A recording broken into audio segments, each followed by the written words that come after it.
As the state opens up, more parents are going back to work in their offices, and finding childcare again might become a bit of a challenge for them. Emma Lockhart's joining us live in Phoenix with more on that tonight. Emma?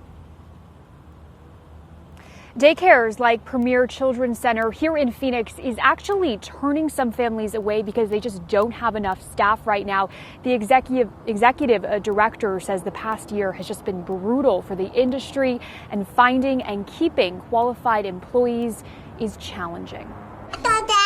Nicole Wistanley knows all too well the struggle of being a working parent. I've missed a lot of work since moving here because of literally everything going on. She moved to Arizona for work in October. The mom of two feels lucky she got her young boys into daycare. God forbid we didn't have daycare. Like, it would take me a very long time to find somebody that I would be able to trust. Here at Premier Children's Center in Phoenix, spots are filling up fast.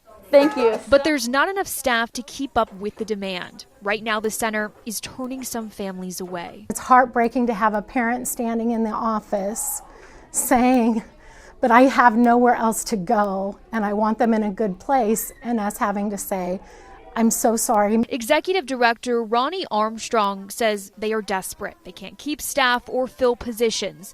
She says childcare centers across the state are dealing with the same issues. I've been in this business for 35 years, and this is the worst it's ever been. Armstrong says, bottom line, daycare teachers don't make enough money. During the pandemic, many have left the industry. If we could compensate teachers for what they're worth, that they would want to come. But help is on the way. The latest federal stimulus bill set aside billions for early childhood development.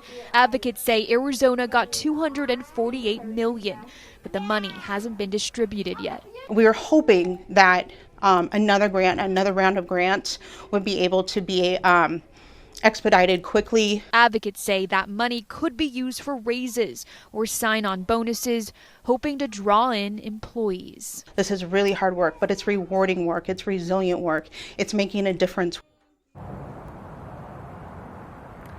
Armstrong says half the childcare centers across the state shut down during the pandemic. She believes because of staffing issues.